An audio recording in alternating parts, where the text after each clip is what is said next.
Hi అందరికీ, అందరూ భోంచేశారండి. ఎలా ఉన్నారు? పనులన్నీ అయిపోయినాయండి. నా పని అయితే అయిపోయిందండి. నిన్న షేర్ చేశాను కదండి, పొద్దున్నే బతుకమ్మని చేయమన్నారు స్కూల్లో, అందుకని రాత్రి అన్నీ చేసి పెట్టుకున్నా అని చెప్పాను కదా. అలాగే మార్నింగ్ లేసి కొంచెం మొత్తం అంతా ఇల్లు గుమ్మాలు తుడిచేసుకొని స్నానం చేసి ప్రసాదం చేయడం స్టార్ట్ చేశానండి. ఒక పక్క పెసరపప్పు పాయసం, ఒక పక్కన రైస్ పెట్టేశానండి. ఈలోగా పక్కనే బతుకమ్మ కూడా స్టార్ట్ చేశాను అనమాట. ఎందుకంటే చూసుకోవడానికి వీలుగా ఉంటుంది కదా, అందుకని పక్కనే చేయడం స్టార్ట్ చేశాను అనమాట. జనరల్గా అయితే నాకు తెలియదండి బతుకమ్మని చేయడం. ఆఫీస్లో ఉన్నప్పుడు చూసి నేర్చుకున్నాను అనమాట. అంటే మా సైడ్ ఉండదండి బతుకమ్మ, ఈ తెలంగాణలోనే కదా ఉండేది, అందుకని నాకు వచ్చినట్టు చేస్తున్నాను అనమాట. లాస్ట్ టైం ఇలాగే థ్రెడ్లు 4-5 వేసి చేశానండి. చేస్తే మొత్తం అన్నీ ఊడిపోయినాయి అన్నమాట పూలన్నీ. అందుకని ఈసారి చాలా ఎక్కువ వేసి చేశాను అనమాట థ్రెడ్లు. ఫస్ట్ అయితే నా దగ్గర పైపింగ్ థ్రెడ్ ఉందండి, దానికి పసుపు రాసేసి ఇలాగా కొంచెం ఎక్కువ థ్రెడ్స్ అన్నీ వేసుకొని చిన్న పేపర్ ప్లేట్ పెట్టుకొని ఫస్ట్ అయితే ఇలాగా ఆకులు వేసుకొని దాని మీద ఒక 4-5 లేయర్స్ చామంతి పూలు పెట్టానండి. నేను ఎందుకు చేస్తున్నానంటే అలవాట్లేకపోయినా లాస్ట్ ఇయర్ చేస్తున్నానండి. అంటే అందరి దగ్గర ఉండి తన దగ్గర లేకపోతే ఫీల్ అయిపోతారు కదా, చిన్నపిల్లల ముందే ఫీల్ అవుతారు కదండి. అందుకని ఎందుకు ఫీల్ అవ్వడం అనేసి నాకు అలవాటు లేకపోయినా రాకపోయినా కానీ ఏదో నాకు వచ్చినట్టు చేసి ఇస్తున్నాను అనమాట. మొన్న కృష్ణాష్టమికి తన్ని గోపికలా తయారు చేసి పంపించానండి. కుండ ఇవ్వలేదనమాట.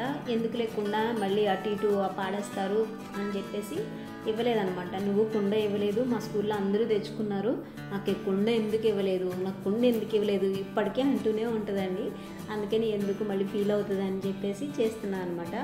నేనే కాదు, నాకు ఇంకా ఫ్రెండ్స్ ఉంటారు కదండి, వేరే వేరే స్టేట్ నుంచి ఉండేవాళ్ళు, వాళ్ళు కూడా వాళ్ళకి అలవాటు లేకపోయినా కానీ ఇలాగే చేసి వాళ్ళకి వచ్చినట్టు చేసి ఇచ్చారంటండి. అంటే మేమందరం మాట్లాడుకుంటాం కదా, అప్పుడు తెలిసిందనమాట. ఒక ఆవిడైతే తనకి ఇలాగ రాదని ప్లాస్టిక్ దాంతో కోన్లాగా చేసి దానికి ప్లాస్టిక్ ఫ్లవర్స్ పెట్టేసి ఇచ్చిందంటండి. ఎంత ఇంట్రెస్టో చూడండి. వాళ్ళ అమ్మాయి మళ్ళీ ఫీల్ అవుతుందని తనకి రాకపోయినా కానీ ప్లాస్టిక్ది బతుకమ్మ చేసి ఇచ్చిందంటండి. మన పేరెంట్స్ అందరూ అంతే కదండి, మనకు వచ్చినా రాకపోయినా కానీ మన పిల్లలు హ్యాపీగా ఉండాలని మనకు తోచినట్టు చేసిస్తాం కదా. నాకు భలే అనిపించింది అనమాట. మా మదర్ కూడా అంతేనండి, మా పేరెంట్స్ కూడా అంతేనండి. వాళ్ళకి లేకపోయినా కానీ మేము ఎక్కడ బాధపడిపోతామో అని వాళ్ళకి లేకపోయినా సరే మాకే చేసేవాళ్ళు అనమాట. అంటే బట్టల విషయంలో కానీ ఫుడ్ విషయంలో కానీ అలా చేసేవాళ్ళు అనమాట. చిన్నప్పుడు విషయాలు తలుచుకుంటే ఇప్పటికీ అదే గుర్తొస్తూ ఉంటుందండి. అది మన పేరెంట్స్ అయితే తప్ప మనకి అది అర్థం కాదు కదా. నాకు అదే అనిపిస్తుంది అనమాట. చిన్నప్పుడు దేనికో దానికి అలా ఏడుస్తూ ఉంటాం కదండి. వాళ్ళు ఏం సాక్రిఫైస్ చేశారో మనకేం తెలీదు అప్పుడు, ఆ చిన్నప్పుడు. ఇప్పుడు మనం ఫీల్ అవుతుంటే మనం కూడా పేరెంట్స్ అయ్యి మనం అలాగే ఫీల్ అవుతూ ఉంటే అప్పుడు తెలుస్తూ ఉంటుందన్నమాట. నాకైతే అదే గుర్తొచ్చిందండి, చిన్నప్పుడు ఇవన్నీ గుర్తొచ్చినాయి అనమాట. మా పేరెంట్స్ కూడా అలాగే చేసేవాళ్ళు, మేమేం బాధపడకూడదని అనిపిస్తుంది అనమాట. నేను ఇది తయారు చేస్తూ అలాగా లీనమైపోయానండి. టైం కూడా అయిపోయిందనమాట. మా పాపని అసలు హడావుడిగా రెడీ చేశాను. ఐడి కార్డు వేయలేదు, మెడలో చైన్ వేయలేదు, ఏదో బొట్టు జడ వేసానంతే. పాపం దాన్ని ఎలా పడితే అలా పంపించేశాను అనమాట. లాస్ట్కి హడావుడి అయిపోయింది. అదిగోండి చూడండి. ఆఖరికి బతుకమ్మ ఇవ్వడం కూడా మర్చిపోయానండి. ఇంకా మా అమ్మాయి గుర్తు చేసింది, ఇంక బతుకమ్మ ఇవ్వా అని గుర్తు చేసింది. అప్పుడు ఇచ్చేసి హడావుడిగా వీడియో తీసి పంపించేశాను అనమాట. ఇదిగోండి అలా లీనమైపోయానని చెప్పాను కదండి, అది మార్చేశాను. అన్నం కూడా మార్చేశానండి, పక్కనే ఉన్నా కానీ మార్చేశాను. ప్రసాదం కూడా చేయలేదండి. ఇంకా దేవుడి దగ్గర పెట్టి రెగ్యులర్గా పెడతాం కదండి, బెల్లం ముక్క అది పెట్టేసి పంపించేశానండి బతుకమ్మని. ఇంకా మళ్ళీ అన్నం వండాలని కూడా మర్చిపోయాను. ఇంట్లోకి మా అమ్మాయి వచ్చే టైం అయింది, అన్నం చూసుకునేసరికి లేదు. ఇంకా మళ్ళీ హడావుడిగా అన్నం పెట్టేసి మా అమ్మాయి వచ్చేసరికి అన్నం వండి పెట్టానండి. అది కూడా తింటుంది, నేను కూడా తినలేదన్నమాట, మా అమ్మాయితో పాటు తింటున్నాను. నిన్న సేవ్ తీసుకొచ్చామండి, తనకి చాలా ఇష్టం, సన్నగా ఉంటుంది చూడండి, అది ఇస్తే తనే తినేస్తుంది. నేనేమో చెగొడిలు పెట్టుకొని తింటున్నాను అనమాట.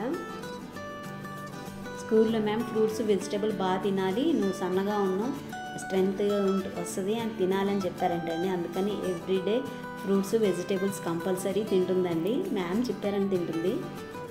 ఇంకా అయిపోయిన తర్వాత తన్ని క్లాసుకి పంపించేసి మొన్న గాజులు తీసుకొచ్చానండి. అవి చాలా పెద్ద అయిపోయినాయి అనమాట. ఇంకా పాత గాజులు ఉన్నాయండి, అవి వేస్ట్గా ఎందుకు పడేయడం అని చెప్పేసి థ్రెడ్ బ్యాంగిల్స్ ఉన్నాయి కదండి, అవి చేద్దాంలే, మ్యాచింగ్ ఉన్నాయి, థ్రెడ్స్ ఉన్నాయండి, అందుకని చేస్తున్నాను అనమాట. ఇలా మెటల్ గాజులు ఉంటాయి కదండి చిన్నపిల్లి, అవి వంక చేసేస్తారు కదా, అవి పాడేస్తాం మనం. అలా పాడేయకుండా మనం ఏదైనా ఇలాగ థ్రెడ్ బ్యాంగిల్స్ చేసామనుకోండి, మనకి కొత్త బ్యాంగిల్స్ వస్తాయి, అవి పాతే మనం రీయూజ్ చేసుకున్నట్టు ఉంటుంది అనమాట. నేనైతే అలాగే చేస్తానండి. ఇలాంటివి చాలా కొంటాను, అన్నీ పాడే బుద్ధి కాదన్నమాట. అందుకని నేను అన్నీ స్టోర్ చేసి ఇలాగ మ్యాచింగ్ బ్యాంగిల్స్ చేస్తూ ఉంటాను. నేనైతే ఇప్పుడు కడా బ్యాంగిల్స్ చేస్తున్నా.